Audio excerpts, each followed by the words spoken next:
26 मार्च 2021 तर्जुमान अकाबिर लिसान अख्तर सानी आरिफ बिल्ला शेखुल हदीस शेखुल उलमा हजरत मौलाना शाह अब्दुल मतीन बिन हुसैन साहिब दामद बरकातुहुमेर जुमार पूर्वे अजीम शान इल्हामी बयान बैतुल हक जामे मस्जिद ढालकानगर ढाका।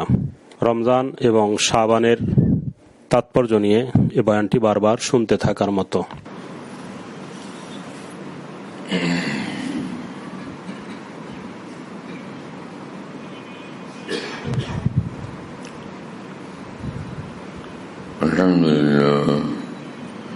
अल्हम्दुलिल्लाह वकफा वसलामुन अला इबादिहिल्लज़ीना इस्तफ़ा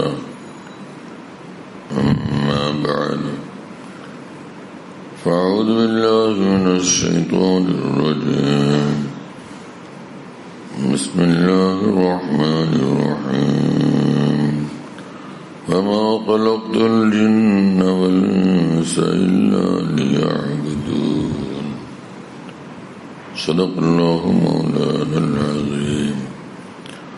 वक़ाल रसूलुल्लाह सल्लल्लाहु तआला अलैहि वसल्लम बुनियल इस्लाम अला ख़म्स शहादति अल्ला इलाहा इल्लल्लाह व अन्ना मुहम्मदन अब्दुहु व रसूलुहु व इक़ामिस सलाह وإيتاء الزكاة وصوم رمضان وحج بيت الله من استطاع إليه سبيلا.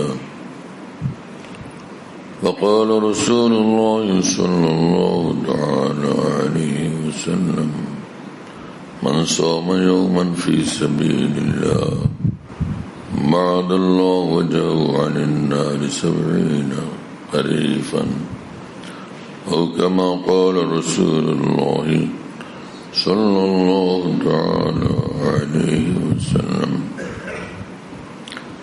আল্লাহ পাক জাল্লা জালালুহু ওয়া মানাওয়ালুহু আমাদের সকলকে মাফ করে দেন, জান্নাতুল ফিরদৌস আমাদের জন্য মঞ্জুর করেন, জাহান্নাম এবং জাহান্নামী রাস্তা থেকে আল্লাহ তাআলা আমাদের সকলকে হেফাজত করেন। আল্লাহ পাক জাল্লা জালালুহু ওয়া মানাওয়ালুহু এই পৃথিবীতে ঈমানওয়ালা বান্দাদের দুনিয়ার সর্বশ্রেষ্ঠ নেয়ামত দ্বারা ধন্য করে দিয়েছেন। দুনিয়ার কাফের মুশরিকরা যখন দুনিয়া নিয়ে উল্লাস করে, আনন্দ করে, ফুর্তি করে, ওই সময় ঈমানওয়ালারা আল্লাহ পাকের বন্দিগি নিয়ে উল্লাস করে। ওদের উল্লাস দুনিয়া নিয়ে, আর ঈমানওয়ালাদের উল্লাস, আনন্দ এবং ফুর্তি মহান আল্লাহকে নিয়ে। দুইজনের মধ্যে কতটা পার্থক্য! দুইজনের চিন্তা চেতনার মধ্যে কত বিশাল পার্থক্য। একজনের রুখ হলো দুনিয়ার দিকে, পয়সার দিকে, ধন সম্পদের দিকে, অর্থকড়ির দিকে এবং দুনিয়ার যত সব সম্মান মর্যাদা, এই সব কিছুর দিকে। এটা পাইলে আমার বড় কিছু হয়ে গেল। আর ঈমানওয়ালার নজর হলো যে এ তো সবাই খায়, সবাই ঘুমায়, সবাই হাঁটে চলে, সবাই পৃথিবীতে বসবাস করে, এটা তো সকলের বিষয়। কিন্তু আমার বড় সম্পদ হলো যে আমার আল্লাহকে ডাকা, আমার আল্লাহকে স্মরণ করা, আমার আল্লাহকে মহব্বত করা, আমার আল্লাহর সামনে একবার সিজদা লুটায় পড়া, আমার আল্লাহর জন্য একটু কান্নাকাটি করা। এটা আমার কাছে বড় সম্পদ, বড় জিনিস। এই হলো পার্থক্য। ঈমান থাকলে আর ঈমান না থাকলে পার্থক্য এতটা হয়ে যায়। দুনিয়াদাররা দুনিয়াদাররা বন্দী থাকে সে নফসের গোলামির দ্বারা, নফসের গোলামির খাঁচায়। নফস যা বলে, মন যা বলে, সেটাই তার কাছে প্রিয় জিনিস। আর ঈমানওয়ালা বন্দী থাকে মহান আল্লাহর সন্তুষ্টি আর মহব্বতের খাঁচায়, যে আল্লাহ যাতে খুশি রাজি সেটাই আমার কাছে সবচেয়ে প্রিয় জিনিস। मजदला अहले दिल के आया अख्तर बाग ईमा की बागबानी है। दिल যাদের মাওলাওয়ালা তারা বস মাওলাকে নিয়ে সর্বদা খুশি, এবং দিন রাত 24 ঘন্টা বান্দার উপরে, ঈমানওয়ালা বান্দার উপরে মহান আল্লাহর বড় বড় নেয়ামত। জীবনে একবার যদি কেউ বাদশার সঙ্গে সাক্ষাৎ করার সুযোগ পায়, কোন রাষ্ট্রপ্রধানের সঙ্গে দেখা করার সুযোগ পায়, সেটাকে মানুষ নিজের জন্য অনেক বড় স্মরণীয় বিষয় মনে করে, অনেক বড় গর্বের বিষয় মনে করে যে আমি রাষ্ট্রপ্রধানের সঙ্গে সাক্ষাৎ করে আসছি। আর ঈমানওয়ালার শান হলো, মর্যাদা হলো, যখনই সে উজু করে নামাজে দাঁড়ায় যে আল্লাহু আকবার, তো বান্দা যখন নামাজে দাঁড়ায় সমস্ত বাদশার বাদশা মহান আল্লাহ একদম তার সামনে থাকেন। এজন্য এই বান্দার মর্তবা তখন কোথায় পৌঁছে, যখন সে কেবলামুখী হলো সাথে সাথে কাবার নূর তার সিনাতে আসতে থাকে। নামাজে দাঁড়ানোর সাথে সাথে কাবার নূর তার অন্তরের ভিতরে আসতে থাকে। এত বড় সম্পদ দ্বারা ঈমানওয়ালাকে নামাজের মধ্যে মহান আল্লাহ ধন্য করে দেন। কি আশ্চর্য বিষয়, আজীব শান এবং আজীব মুআমালা। এবং রাসূল আকরাম সাল্লাল্লাহু তাআলা আলাইহি ওয়াসাল্লাম বলেন যে মহান রব্বুল আলামিন বলেন যে বান্দা যখন আমাকে রাজি খুশি করে ফেলে এবং আমার মহব্বতের রহমতের দৃষ্টি কেড়ে নিয়ে যায়, ফাকুনতু সামাউল্লাযী ইয়াসমাউ বিহি ওয়া বাসারাহুল্লাযী ইউবসিরু বিহি ইয়াদাহুল্লাতী ইয়াবতিশু বিহা ওয়া রিজলাহুল্লাতী ইয়ামশি বিহা। কি আশ্চর্য! এইখানে যে কথা, এটাকে বুঝায় বলার ভাষা কি? রাসূল আকরাম সাল্লাল্লাহু আলাইহি ওয়াসাল্লাম বলেন, বান্দা আমাকে রাজি করে, খুশি করে, আমি যখন বান্দার হয়ে যাই, ওকে ভালোবাসি, আমার মহব্বতের নজর যখন সে পেয়ে যায়, তো কুনতু সামাউল্লাযী ইয়াসমাউ বিহি, আমি তার শ্রবণ শক্তি হয়ে যাই, আমার দ্বারা সে শুনে। আমি তার চক্ষু হয়ে যায়, আমার দ্বারা সে দেখে। কি ভাষা! এটার অনুবাদ কিভাবে করা? তার মানে এই দুই কান আল্লাহ পাকের নূর ও তাজাল্লি ওয়ালা হয়ে যায়, তার কান দুইটা নূর নূর ওয়ালা হয়ে যায়, আল্লাহ পাকের তাজাল্লি ওয়ালা হয়ে যায়। এই দুই চক্ষু আল্লাহ পাকের নূর আর নূর ওয়ালা হয়ে যায়। এই জন্য যে কোন নবী রাসূলের নজর যার উপরে পড়ে, তো নজর পড়ে না, নূর বর্ষণ হয়। নজর পড়ে না, বরং নূর বর্ষণ হয়, নূর বর্ষণ। রাসূল আকরাম সাল্লাল্লাহু তাআলা আলাইহি ওয়াসাল্লাম যখন সাহাবায়ে কেরামের মধ্যে বসতেন আর তাদের দিকে তাকাইতেন, এক এক সাহাবী নূর আর নূরের ভিতরে হারিয়ে যেতেন, নূরই নূর, নূরই নূর। এবং রাসূলুল্লাহ সাল্লাল্লাহু আলাইহি ওয়াসাল্লাম যখন কথা বলতেন, তো কথা না, নূর বর্ষণ হইতে থাকতেন, নূর আর নূরে ধন্য হইতে থাকতেন সাহাবায়ে কেরাম রাদিয়াল্লাহু তাআলা আনহুম। আবাসারাহুল্লাযী ইউবসিরু বিহি, যে আল্লাহ পাক বলেন যে আমি বান্দার চক্ষু হয়ে যায়, সে আমার দ্বারা দেখে, মানে ওর চোখ থাকে আমার নূর আর নূর, এই নূর দ্বারা সে পৃথিবীটাকে দেখে। তো কাফের তো এই নূর থেকে বঞ্চিত, সে দুই চোখ দিয়ে এই পৃথিবী দেখে, আর ঈমানওয়ালা নূর দিয়ে এই পৃথিবীটাকে দেখে। যার কারণে সে যেদিকে তাকায় সব দিকে আল্লাহ পাকের নূরের জাহান দেখতে পায়, সর্বদিকে আল্লাহ পাকের নূরের জাহান দেখতে পায়। নজরে নজরে এত ভীষণ পার্থক্য হয়ে যায়, এত বড় পার্থক্য হয়ে যায়, তখন ইমানওয়ালার হালত হয় যে अब वो जमा ना वो मकान ना वो जमीन ना आसमां तूने जहां बदल दिया आके मेरी निगाह में। ईमान वालार जगत आलादा, যুগ জামানা আলাদা, পৃথিবী আলাদা, দুইজনের মধ্যে এত পার্থক্য হয়ে যায়। সুবহানাল্লাহ তাআলা ওয়া বিহামদিহি। এক কাফের হাটে ভিতরে তার কুফরের লানত, ঈমানওয়ালা হাটে এক বুক ভরা তার নূরের এক মহা পৃথিবী। এভাবে পৃথিবীতে ঈমানওয়ালা বসবাস করে। আল্লাহ তাআলা নিজের ঈমান ইসলামের কদর করার আমাদের সকলকে তৌফিক দান করেন। ঈমান নিয়ে বাঁচা, ঈমান নিয়ে মরার জন্য আল্লাহ আমাদের সকলকে কবুল করেন। এক মুসলমানের যখন বয়স বাড়ে তার মাথায় দিনরাত এক চিন্তা থাকে, কখন ডাক আসে এখান থেকে ওই পরপারে পাড়ি দেওয়ার জন্য, ঈমানটুকু নিয়ে যেন যেতে পারি। আর কোন চিন্তা তার থাকে না। এই কথা কেউ মনে করে না যে আমি যেন বাদশাহী নিয়ে যেতে পারি, আমি যেন সিংহাসনে অধিপতি অবস্থায় দুনিয়া থেকে যেতে পারি, এই চিন্তা থাকে না। আমি যেন ঈমানটুকু নিয়ে যেতে পারি। আর এই ঈমানটুকু লাখো বাদশাহের থেকে বড় সম্পদ, লাখো কোটি বাদশাহের চেয়ে বড় সম্পদ তার বুকের ঈমান। সুবহানাল্লাহ তাআলা ওয়া বিহামদিহি। এই যে বর্তমান শাবান মাস, এখন এর সামনে শবে বরাত আসতেছে, তো এই মাস এরপরে রমজান শরীফ আসতেছে।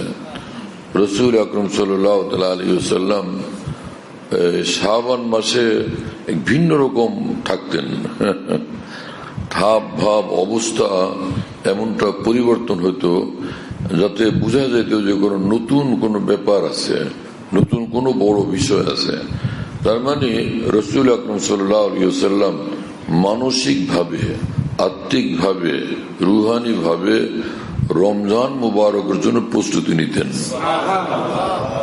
হ্যাঁ, বড় কোনো বিষয়, বড় জিনিস পাইলে মানুষ যেরকম আগে থেকে প্রস্তুতি নেয়, তো একজনের বিয়ে হবে, তো এত বছর তো চলছে, তো একভাবে চলছে, কিন্তু যে বিয়ের আলোচনা ফাইনাল, আজকে বিয়ে হবে বা আগামীকাল বিয়ে হবে, এই লোকটার অবস্থা একদম ভিন্ন থাকে।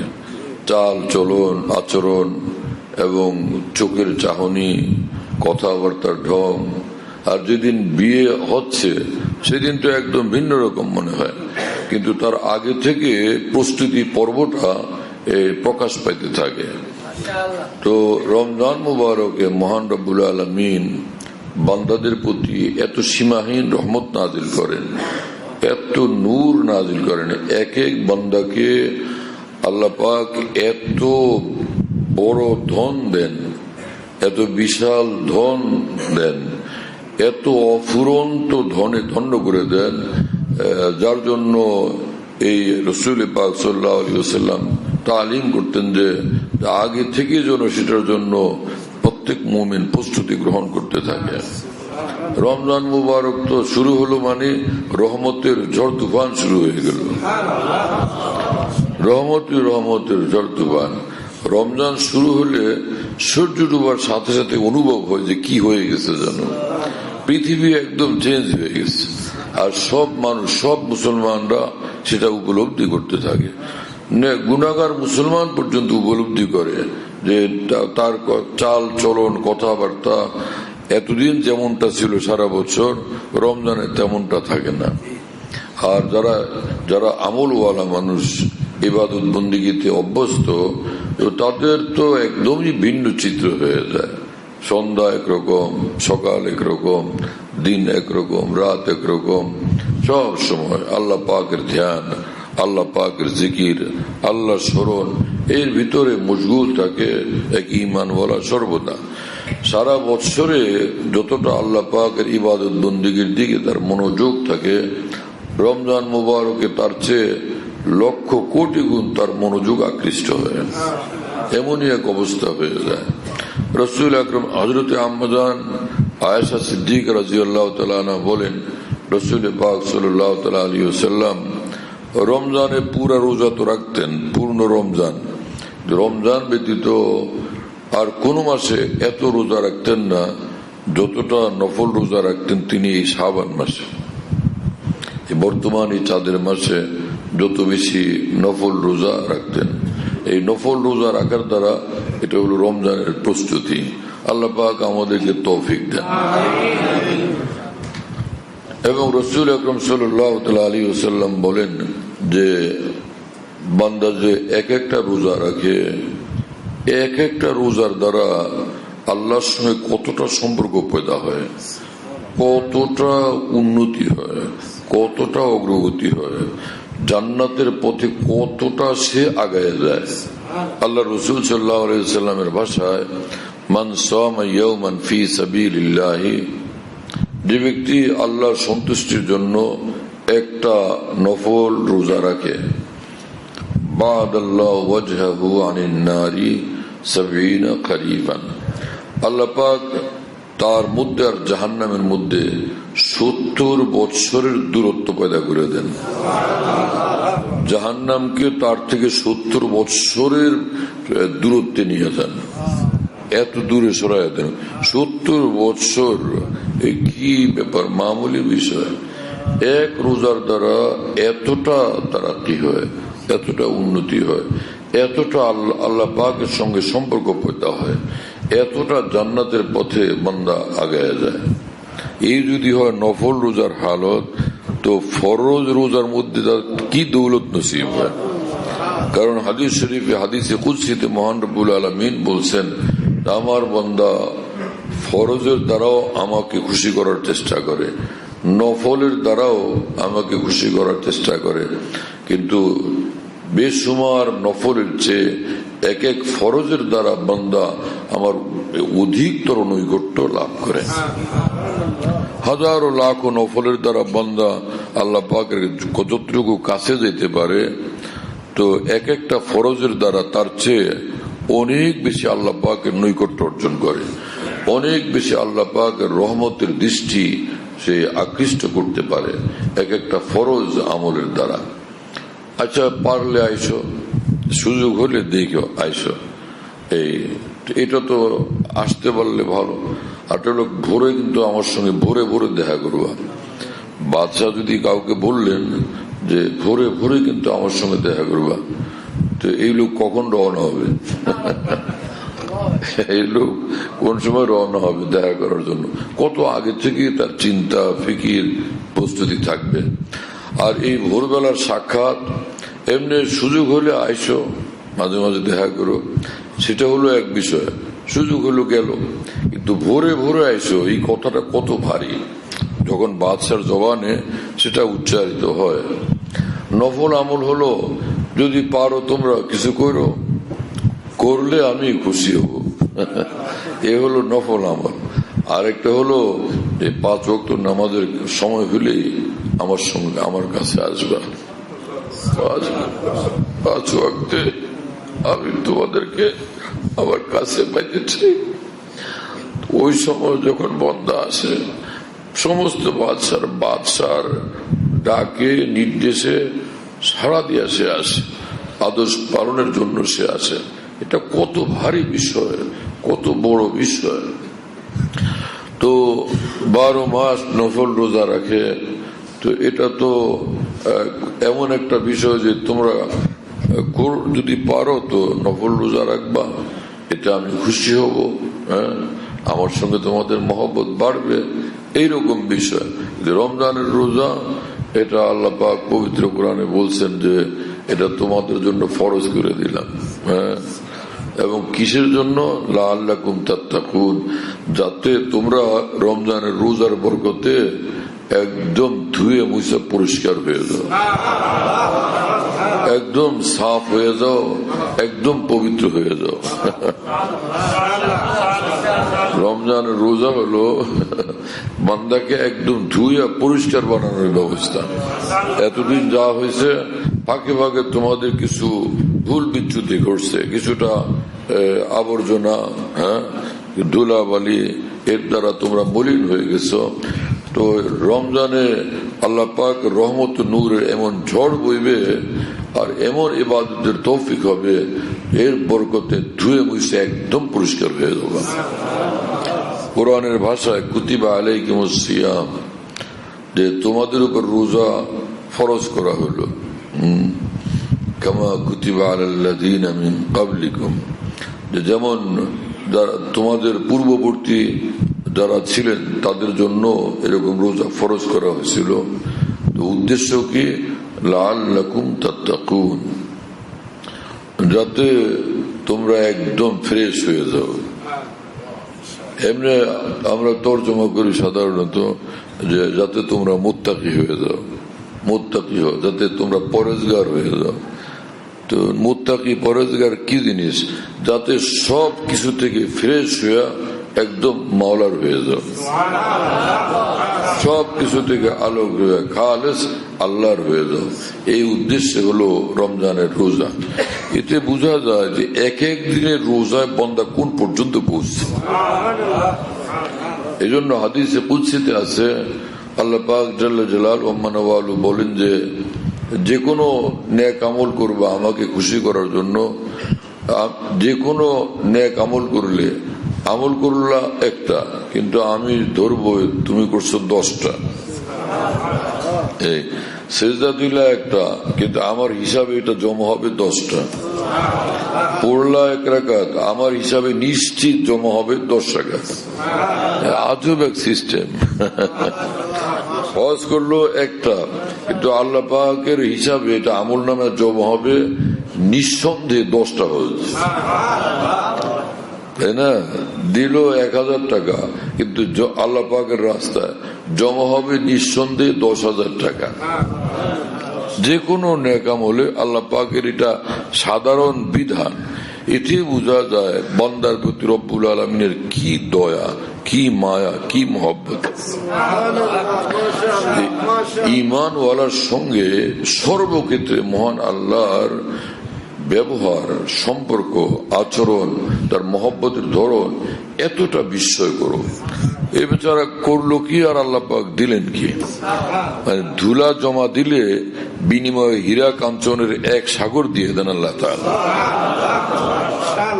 ছোট বাচ্চারা, আপনারা শহরের মানুষ তাও থাকেন রাজধানীতে, বুঝাই কিভাবে? গাঁও গ্রামে উঠানের এক পাশে বসে ছোট বাচ্চারা, বাবুরা একত্র হয়, ওরা ওখানে খেলে। তো সে আজকে ওরা বিরিয়ানি পাকাবে, বিরিয়ানি, পোলাও, কোরমা। সে কি বিরিয়ানি, পোলাও, কোরমা? আশ্চর্য। ওখানে গেলে দেখা যায় কি করতেছে, কি এটা? ওর দাদা নানা জিজ্ঞেস করে, দাদি নানি জিজ্ঞেস করে কি এটা, তো দেখা দেয় এটা হলো ওই যে এই গরুর রেজাল্ট। এটা গরুর রেজাল্ট, এটা বিরিয়ানি, এটা কোরমাও, এটা পোলাও, অথচ সবই ধুলা। এবং ওদের দাদা দাদি নানা নানির প্রতি, খালাদের প্রতি নির্দেশ থাকে যে আমাদের রান্না শেষ হলে খবর দিব, আসবে এবং খাবে। এবং ওদের টাইম মতো ওদের আসতেও হয়, শরীক হইতে হয়। এবং ওরা তখন ওদেরকে দেয় যে কই দাও, সময় হয়ে গেছে, ক্ষুধা লাগছে। তো সবাই ওখানে বসে এবং শরীক হয়, খামোখায় মিশামিশি খাইতে থাকে এবং ভীষণ খুশি হয় না? বাবা মা সবাই অনেক খুশি হয়। অথচ কি দিল খালি কতগুলি ধুলা। কিন্তু এর বিনিময়ে ওদেরকে অনেক আদর দিতে হয়, অনেক মহব্বত দিতে হয়। যদি ব্যতিক্রম হয় তাহলে কানতে কানতে খুন হয়ে যায় যে আমি এত কষ্ট করলাম আর আমার কোনো কদর করলো না, কোনো মূল্যায়ন করলো না। ঠিক আমাদের অবস্থা এরকম যে খালি কিছু ধুলা, না মাত্র সামান্য কিছু ধুলা আমরা জমা দিলাম, বিনিময়ে মহান আল্লাহ আমাদেরকে জান্নাত দিয়ে দিলেন। এতটা মানে বরং এই উদাহরণ মনে হয় যে এটা তো কিছুই না, আমাদের কোনো আমল তো এমন কি যেটা এমন বিশাল কিছু আমরা করে ফেলছি। আর আমাদেরকে সৃষ্টি করা হয়েছে, আমাদের মূল উপাদান তো দেখা উচিত কোন জিনিসের দ্বারা আমরা সৃষ্টি। মানুষ তৈরি হয়েছে কি হীরা কাঞ্চনের দ্বারা? যে ভাই হীরা কাঞ্চন দিয়ে মানুষের সৃষ্টি, এমন তো না। কিন্তু কি জিনিস, এক পানি থেকে মহান আল্লাহ মানুষকে সৃষ্টি করছেন, আর সেই মানুষ দেখতে এত সুন্দর, কি আশ্চর্য। এবং এত সুন্দরী মানুষ যে আল্লাহ পাক খালি বললেই হইতো যে কোরআনে তো কত কথাই বলছেন আল্লাহ তাআলা, এই আসমানটা আমার, এটা আমি বানাইছি। এটা বলার সময় তো বলেন না আল্লাহর কসম এই আসমান আমি বানাইছি, যে বলছেন জমিনটা আমার, পৃথিবীটা আমার, পাহাড় পর্বত আমার, এগুলো সব আমি বানাইছি। এটা বলতে সময় আল্লাহ এটা বলেন না যে কসম করে বললাম এটা আমার, এটা আমি বানাইছি। কিন্তু আশ্চর্য হলো যে আল্লাহ পাক বলেন যে ওয়াত্তিন ওয়াজ্জাইতুন ওয়াতুরি সিনিন ওয়াহাযাল বালাদিল আমিন, যে 3 ফলের কসম, জাইতুনের কসম এবং তুর পাহাড়ের কসম, পবিত্র মক্কা নগরীর কসম, এই মানুষকে নিঃসন্দেহে আমি সবকিছুর চেয়ে সুন্দর করে বানাইছি। মানুষকে সুন্দর করে বানাইছেন, সেই কথাটা বলতে এতগুলো কসম করলেন মহান রব্বুল আলামিন। সুবহানাল্লাহ তাআলা বিহামদি। আল্লাহ পাক আমাদেরকে মহান আল্লাহর সৃষ্টির এবং তার মেহেরবানির কদর করার তৌফিক দেন, সেই মহান আল্লাহর উপরে উৎসর্গ হওয়ার তৌফিক দান করেন। দিন যদি আমরা বুঝতাম, ঈমান ইসলাম কি জিনিস যদি বুঝতাম, যে আল্লাহর আহ্বান, কোরআনের আহ্বান যদি সত্যি আমরা বুঝতে পারতাম, কি যে আমাদের অবস্থা হইতো। দুনিয়াতেই মনে হইতো যে একদম সর্বক্ষণই আমরা একদম জান্নাতের মধ্যে আছি। এক এক ঈমান ওয়ালার জিন্দেগি কি জিনিস। এজন্যই রাসূলুল্লাহ সাল্লাল্লাহু আলাইহি ওয়াসাল্লামের জমানাতে সাহাবায়ে কেরাম দুনিয়ার দিকে তাকায়ও দেখতেন না। এই দুনিয়া কি জিনিস, যে কোরআন শরীফ নিয়ে বসে থাকা, হাতে কোরআন। সুবহানাল্লাহ, যার হাতে কোরআন তার সামনে আর কি জিনিস আছে পৃথিবীতে দেখানোর মতো। একজনে বলল কি ভাই এটা, আমি কোরআন শরীফ নিয়ে বসছি, আসলে পূর্ণিমার চাঁদ দেখে যাও। আরে আস্তাগফিরুল্লাহ, এক মুসলমান হাসবে যদি, বোকা তো একদম 1 নাম্বার। আমি কোরআন শরীফ নিয়ে বসছি যে আল্লাহর কোরআন তেলাওয়াত করতেছি, ও আমাকে বলে কোরআনের বিপরীতে সে পূর্ণিমার চাঁদের প্রতি আহ্বান করে। কোরআন বড় না পূর্ণিমার চাঁদ বড়? কোরআনের এক এক হরফ লক্ষ কোটি পূর্ণিমার চাঁদের চেয়ে শ্রেষ্ঠ। সেই কোরআন তো সব মুসলমানের সঙ্গে কিছু না কিছু আছে। যারা বলে আমরা কোরআন শরীফ পড়তে জানি না, সে কি আলহামদুলিল্লাহ সূরা পড়তে জানে না? কুল হুয়াল্লাহু শরীফ পড়তে জানে না? কুল আউযু বিরাব্বিল ফালাক, কুল আউযু বিরাব্বিন নাস পড়তে জানে না? এটা কি কোরআন না? এইটুকু কোরআন তো তার মধ্যে আছে। তো কোরআনের এক একটা হরফ মহানূর, নূরই নূর। তো কোরআন যার ভিতরে আছে, যতটুকুই আছে, বিশাল নূর তার ভিতরে আছে, অনেক বড় নূর তার মধ্যে আছে। এজন্য আল্লাহ পাকের রহমতে যার মধ্যেই কোরআনে পাকের এই 2, 4, 5টা সূরাও যার ভিতরে আছে, সে অনেক বড় সম্পদশালী, অনেক বড় দৌলতওয়ালা। একজনে বসে আছে ক্যাবলা মুখী হয়ে চুপচাপ।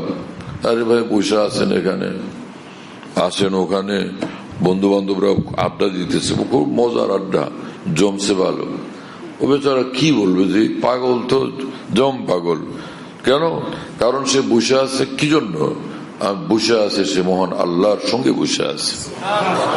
কারণ যে বান্দা যখন আল্লাহর জিকিরে, আল্লাহর স্মরণে, আল্লাহর ধ্যানে মগ্ন থাকে, সে একদম মহান আল্লাহর সঙ্গে মশগুল থাকে, সরাসরি আল্লাহ পাকের সঙ্গে মশগুল থাকে, এবং স্বয়ং আল্লাহ তার সঙ্গে মশগুল থাকেন, এবং জিকিরের মধ্যে মহান আল্লাহ তার সঙ্গে মশগুল থাকেন, বিলকুল তার সঙ্গে থাকেন।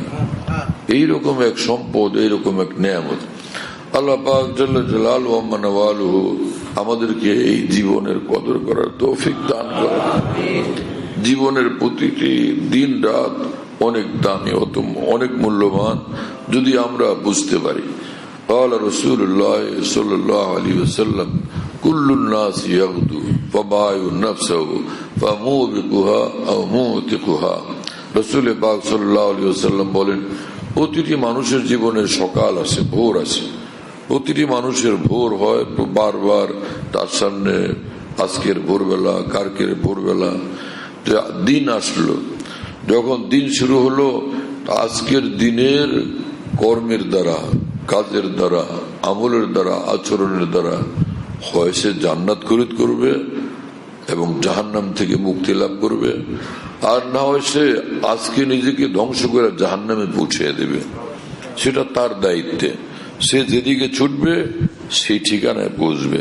রাসূল আকরাম সাল্লাল্লাহু আলাইহি ওয়াসাল্লাম এই কথা বলেন। এজন্য রাসূল পাক সাল্লাল্লাহু আলাইহি ওয়াসাল্লাম আমাদেরকে শিক্ষা দিয়েছেন যে যখনই ভোর হলো তখন বলো আসবাহনা ওয়া আসবাহাল মুলকু লিল্লাহি রাব্বিল আলামিন, আসবাহনা আলা মিল্লাতিল আলা ফিতরাতিল ইসলাম।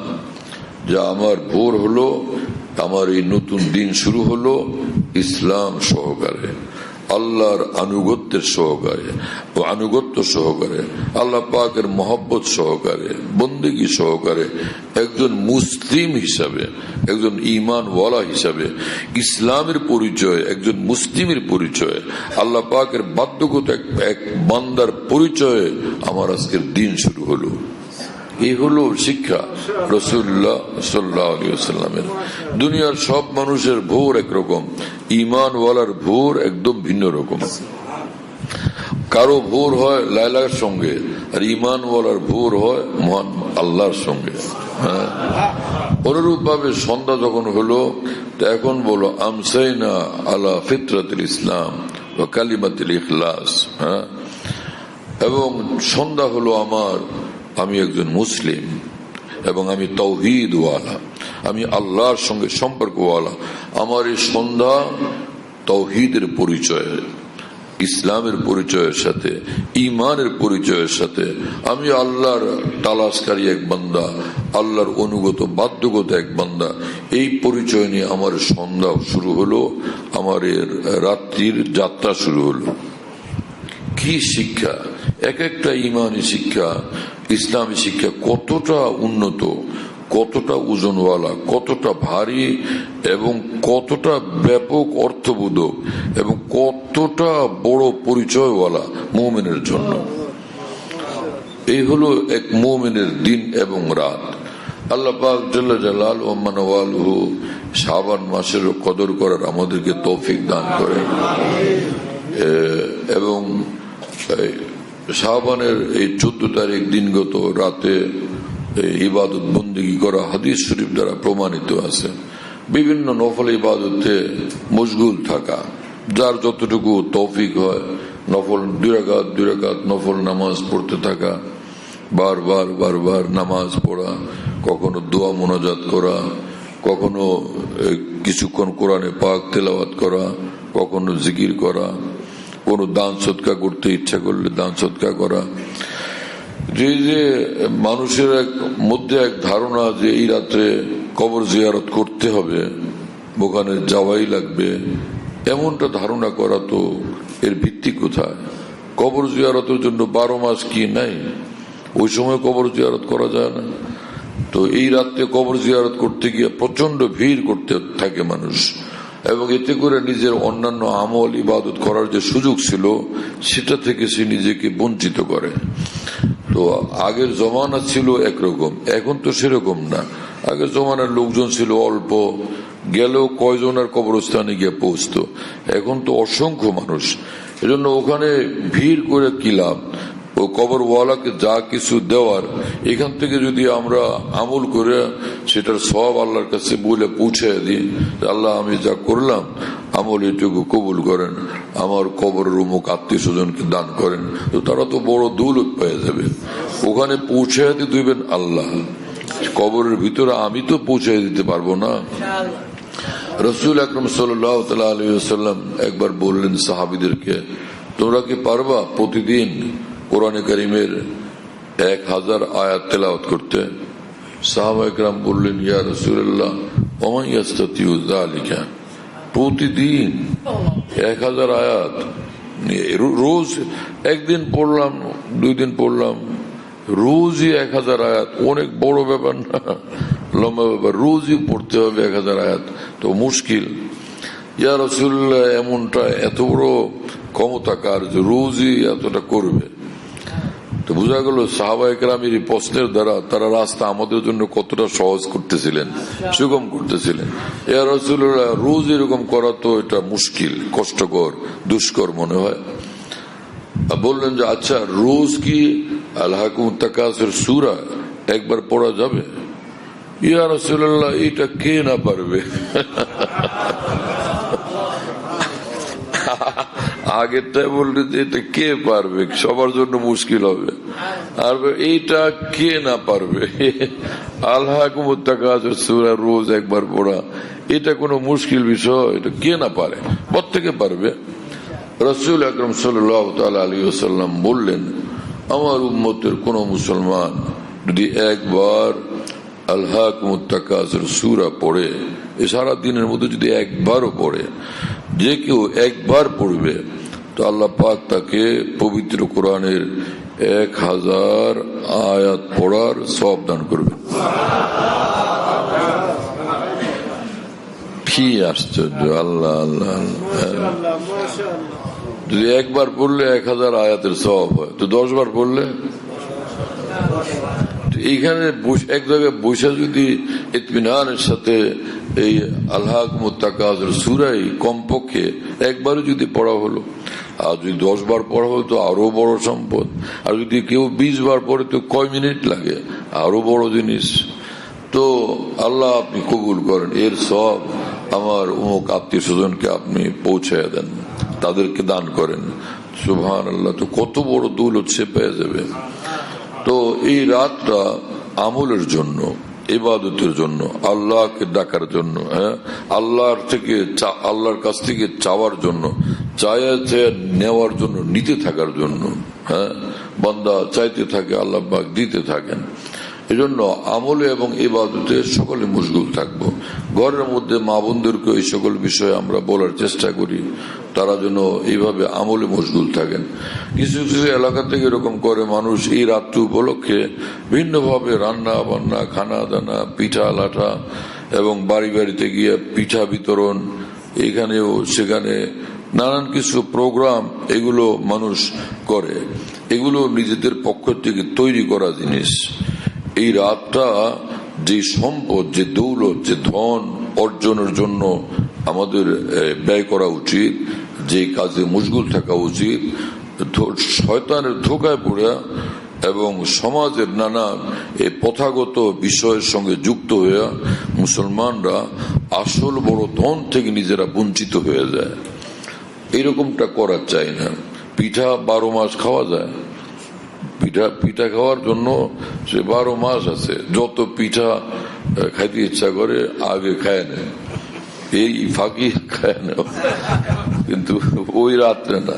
অনেকে আবার কৌশল করে, চালাকি করে, যে তো রাত্রে তো পিঠা বানানো যাবে না, এক কাজ করি তাহলে, এই ফতুয়া থেকে বাঁচার জন্য এরা আগে থেকে সব কয়েকদিন আগে বানায় রেডি রাখে। এই সবে বরাতে, সবে কদরে এখন আজকে খাও এবং এটা বিতরণ করো, ছোট মেয়ের বাসায়, বড় মেয়ের বাসায় বা বিয়ের বাসায়, সব বাসায় দিয়ে আসো। এগুলো কি, এটা কেন আজকে তো ইবাদত না, না এটা আমাদের সে এটা আজকে করিনি, আমরা আগেই বানাইছি। তো আল্লাহর সঙ্গে কৌশলবাজি, এই চালাকি আর কৌশলবাজি মহান আল্লাহর সঙ্গে, মানে আল্লাহ পাক ওই আগের প্রস্তুতি পর্ব বোধহয় জানেন না, টের পান নেই যে ওর শবে বরাতের সাথে এটা সম্পর্ক নাই, এটা ভিন্ন একটা ব্যাপার। এগুলো করার দরকারটা কি? হজ করতে গেলাম, সেই প্রোগ্রামটাকে আমার হাতের তৈরি না মহান আল্লাহর দেওয়া? তো মহান আল্লাহর যেটা পরিকল্পনা এবং রাসূলুল্লাহ সাল্লাল্লাহু আলাইহি ওয়াসাল্লামের হাতে সাজানো যে রুটিন, যে ফর্মুলা, সেটা সুন্দর না আমার পক্ষ থেকে যেটা প্ল্যান, পরিকল্পনা বা ফর্মুলা, সেটা সুন্দর? আমার হাতের সাজসজ্জা সেটা সুন্দর, না আল্লাহ রসুল সাল্লাল্লাহু আলাইহি ওয়াসাল্লামের হাতের সাজসজ্জা সেটা সুন্দর? যা আল্লাহ এবং আল্লাহ রসুল দিচ্ছেন সেটাকে আমরা ধরব, সেটা আমরা নেব এবং নিখুঁত ভাবে সেটা আমরা করব ইনশাআল্লাহ তাআলা। চেষ্টা করব আমাদের আমল যেন নিখুঁত হয়। আমল তখন নিখুঁত হয় যখন সেটা রাসূলুল্লাহ সাল্লাল্লাহু আলাইহি ওয়াসাল্লামের শিক্ষা মোতাবেক, রাসূল সাল্লাল্লাহু আলাইহি ওয়াসাল্লামের দেখানো তরিকা মোতাবেক সেটা করা হয়। এবং আল্লাহ রাসূল সাল্লাল্লাহু আলাইহি ওয়াসাল্লামের বাতলানো দেখানো তরিকায় করলে আল্লাহ পাকের নজরে সেটা ভীষণ দামি গণ্য হয়, যে আমার রাসূল যেভাবে বলছেন আমার বান্দা সেভাবে করে আমাকে দেখাইয়া দিচ্ছে। এতে আল্লাহ পাক ভীষণ খুশি হন এবং নিঃসন্দেহে সে আমলকে আল্লাহ পাক কবুল করে নেন। এজন্য যে সুন্নত মোতাবেক আমল খুব দামি। তো আমরা নিজেদের বানানো নানান রেওয়াজ, প্রথা, পদ্ধতি এগুলো থেকে দূরে সরি এবং আল্লাহর রাসূল সাল্লাল্লাহু আলাইহি ওয়াসাল্লামের বাতলানো তরিকা সে মোতাবেক আমল করি, তো আমরা অনেক বড় ধন দৌলতওয়ালা হব ইনশাআল্লাহ তাআলা।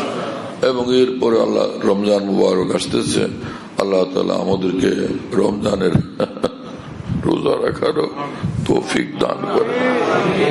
রমজানের খায়ের বরকত রব্বুল আলামিন আমাদের সকলের জন্য কবুল করেন। আল্লাহ আমাদের সকলকে মাফ করে দেন। শাবানের নূর বরকত আল্লাহ আমাদের দান করেন। রমজানের সমস্ত নূর বরকত আল্লাহ আমাদের জন্য মঞ্জুর করেন। ওয়া আখিরু দাওয়ানা আলহামদুলিল্লাহি রাব্বিল আলামিন। সাল্লাল্লাহু আলা নবিয়িল কারীম।